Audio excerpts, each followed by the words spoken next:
Keegan's finished installing the exhaust system, and is just making sure he removes any fingerprints or grime off the polished stainless steel finish. The reason why I'm doing this is because on start up, the heat gets to the oil that comes out of your skin onto the pipe and then leaves a burnt in fingerprint on the metal, and you don't really want that after you pay good money and it's all shiny and stuff. Best to clean down all your fingerprints and stuff where you've handled the exhaust, putting it on. That's why I like to leave it bubble wrapped. We only unwrapped it to show you guys how it'd outlay on the floor. Normally when they're all wrapped up, you can limit the amount of marks you put on them. The rest of the cleanup, including the newly upgraded OTR intake. Then it's off to the dyno where Tim can work his magic and see what gains the car has made with the over-the-radiator style intake and new Street Fighter exhaust kit.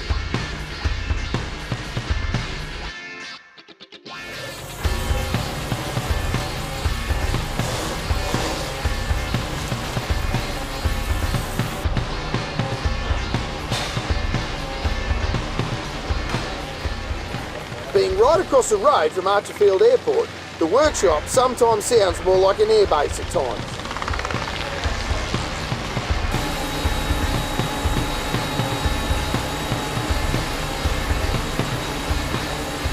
Tim gets the car set up on the dyno computer.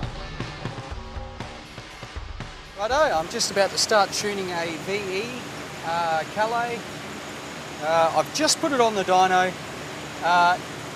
All of light throttle, like tuning isn't just full throttle.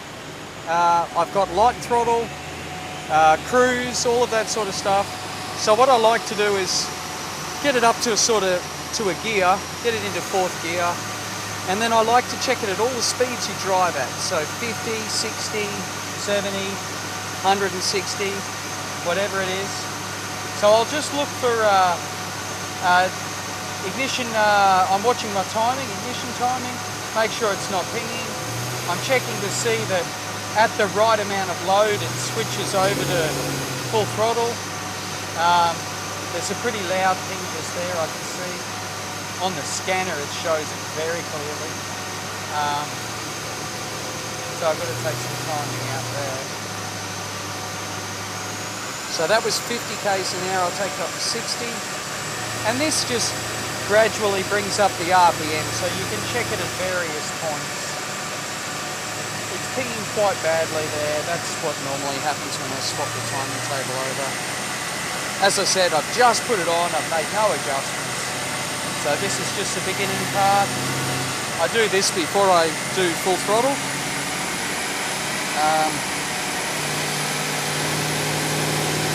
It's just a good start.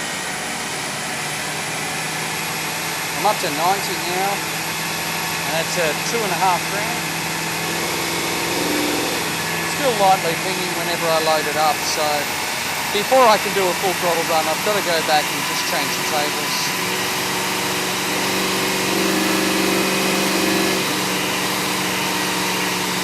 Seems to be switching over to the power enrichment fuel table quite well. Yeah, I'm happy with that. I've just got to change the timing and then we can look at doing a first run.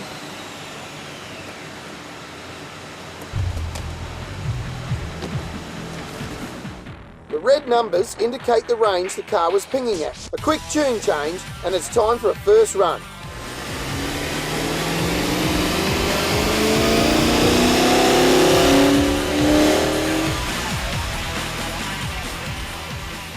.245.2 at the wheels isn't cutting it.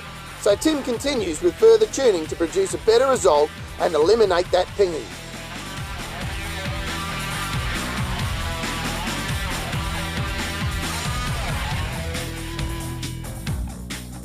Looks like Keegan's found the camera.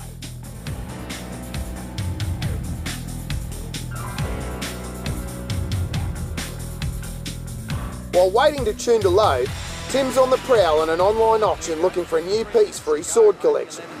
I might win it! I might. Let's pray it's not a pork sword. It's a 360. Oh, I've only got 500. It's going to cost 100 to get it here, so it's 600. I'll put it back on for 1800. Another run after the last tune.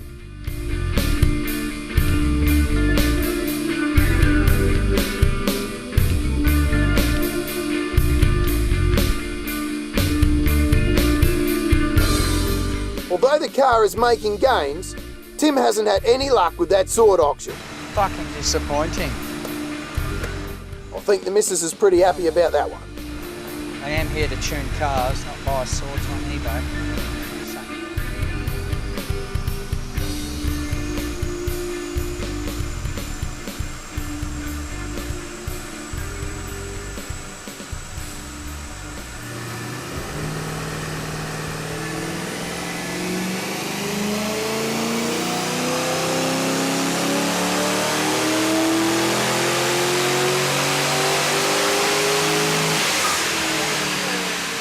It seems Tim has eliminated pinging across the tune, and over the last several runs has made a gain of 20 plus kilowatts. One more run just to be sure. I'm happy.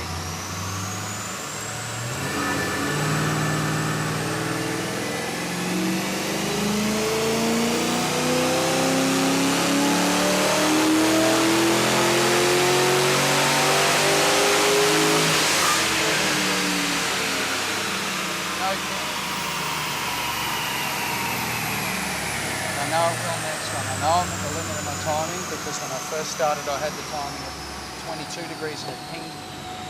Now we're at 20. It's fine. Lovely. All done.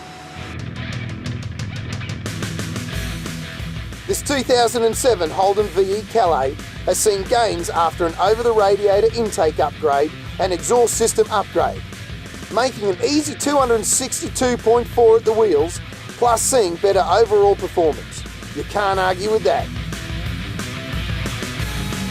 Stick around for more wide open throttle. Titanium exhaust, isn't it? Titanium, yeah. So it's pretty fancy, worth a lot of money.